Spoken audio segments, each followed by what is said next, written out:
If you are following the marketing activities of Mintos lately, you might get an impression that the platform is flooded with positive developments. Starting from the reduced withholding tax rate, which Mintos was lobbying for quite some time now, the obtained brokerage license, or the milestone of 500,000 investors on the platform. Now, in terms of funded loan volume, Mintos is still by far the biggest marketplace in Europe when it comes to investing into loans. But that doesn't go to say that size also equals quality, as the platform faced some severe challenges in the past, which resulted in more than 150 million euro being in recovery. Now, in this video, I want to discuss with you if it is worth investing again on Mintos in 2023 and what you need to be aware of when it comes to investing on Europe's biggest peer-to-peer marketplace.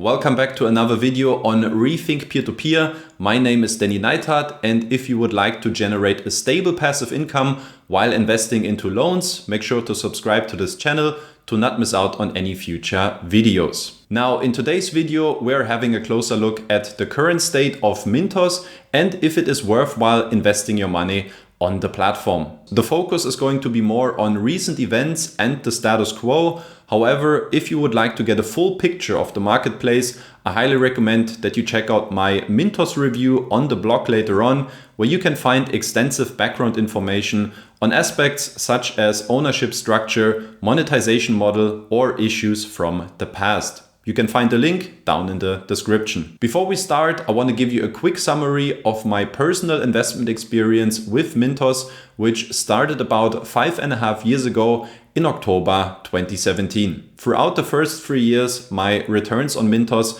have always been above 12% on average, and I used to have a pretty solid exchange with the platform and their management as well. My personal breaking point with Mintos came in the first quarter of 2020, when I started to understand that Mintos was more concerned to protect the shareholder interest of affiliated lending companies rather than the interest of their investors. I was able to expose the entanglements between Mintos and their Armenian lending company Vax.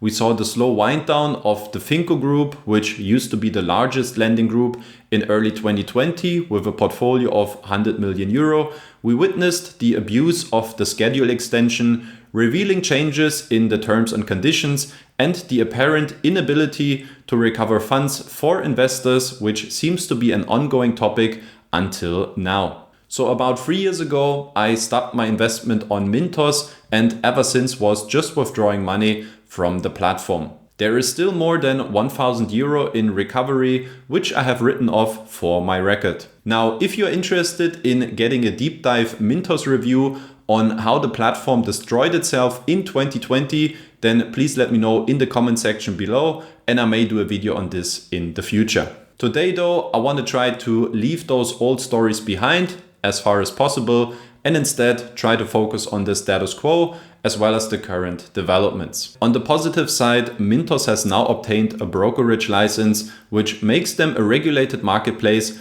that is supervised by the Latvian regulator FCMC. Chances are that sudden changes in the terms and conditions can't be as easily applied as they used to be in 2020 if the regulator keeps an open eye. Aside from this, there is a chance that legal claims against lenders might be a bit more successful and increase the potential for a better recovery, since the underlying loans are now pledged as collateral in the regulated debt securities structure. However, the license will effectively not change the underlying risk that investors are mainly exposed to, which is non-performing lending companies that can either default or keep your money locked in pending payments. So yes, there is a protection scheme and more transparency on the note prospects. However, this should not take your eyes away from what is really important. Next, we are looking at the platform's key financial figures. If we take a closer look at the balance sheet, we can see a very tidy picture at first, with KPIs that have improved all across the board, with the exception of intangible assets, which in my view are completely overdrawn. A big reason for the decent numbers is the crowdfunding campaign from the end of 2020, where Mintos was able to raise 6.5 million euro via Crowdcube. This money was then included in the balance sheet in January 2021. If we zoom out a bit though, we can see that the balance sheet also shows that the losses over the last few years have added up to 6.4 million euros already, and that those losses have gradually increased from year to year. And if we look at the figures for 2022, there is a very strong suspicion that this trend will continue. To become profitable, you only need to contrast two variables, which is revenue and expenses. Now, let's first look at the Mintos revenue sources and how the marketplace is earning its money. 2021 revenue was 9.73 million euros, distributed across 4 different sources. Service fees from lenders account for the largest share with 93.4%, and in addition, there are one-off transaction fees from lenders with 2.3%. On the other hand, less than 5% of the turnover is contributed by the investors, either in the form of secondary market fees or commissions on foreign currency exchanges. So this means that about 95% of the turnover generated on Mintos is directly linked to the amount of the funded loan volume. By the way, this weighting is also very similar to the figures from the previous years. For the sake of simplicity, let's now assume that 100% of the turnover is directly linked to the financed loan volume. This would roughly indicate that Mintos charges its lenders only a commission of between 0.32% and 0.65%, which is very competitive compared to other platforms that tend to have commission fees in a range between 2 and 4%. If we now take an average from those figures and multiply it with the funded loan volume in 2022, we arrive at a projected turnover potential of only 4.3 million euros, which would mean more than a halving from the previous year. The only way that Mintos can somehow compensate for this decline is by heavily cutting costs, which would then either affect employee expenses or administrative expenses. Some sources from Tallinn have told me that Mintos has already significantly decreased its staff and there has been a bigger wave of layoffs. However, before we continue to speculate further on this, let's wait until the 2022 report comes out to get a better picture. Instead, let's talk about the actual interest of investors when it comes to investing on the platform. Apparently, Mintos has now convinced more than 500,000 investors to join the platform. But the more crucial question remains, how many of them are actually committed to the platform? As we can see from the numbers in the previous 12 months, the outstanding portfolio decreased by a third from 477 million euros to now 330 million euros. To put this in perspective, at the beginning of 2020, the peak of the portfolio under management was almost 600 million euros, which is almost twice as high as it is at the moment. And probably for good reason, Mintos decided to not display those figures in their actual statistics anymore. If you are wondering what the reasons might be for the decline in interest, I was already hinting at a number of developments that happened in 2020 that have surely led to this. On another side, I also believe that a big part plays the inability of Mintos to recover funds from either suspended or defaulted lending companies. A few weeks ago, Mintos posted another update on their blog to provide some insights to the current recovery status, and the numbers look anything but pleasing. In total, 156 million euros are currently in the process of being recovered.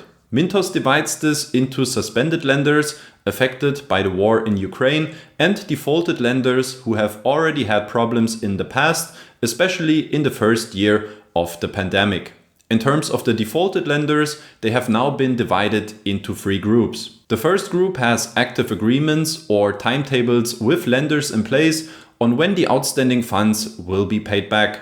This includes 6 lenders with a portfolio size of 40 million euros. The second group consists of 4 lenders with advanced legal disputes covering 28 million euros. And the third group gathers lenders where Mintos has no or only limited information, and it seems that around 11 million euros will not find their way back to investors. On the other hand, we have primarily Russian lenders that have been suspended since the beginning of the war in Ukraine and where the outstanding receivables amount to 77 million euros. On this side, Mintos is struggling mainly due to the restrictions imposed by the local authorities, which severely limit payment transactions outside of Russia. So far, payments of more than 10 million rubles are only possible with the special permit, which currently only Revo Technology is supposed to have. Mintos seems quite optimistic though that a large part of those funds can be recovered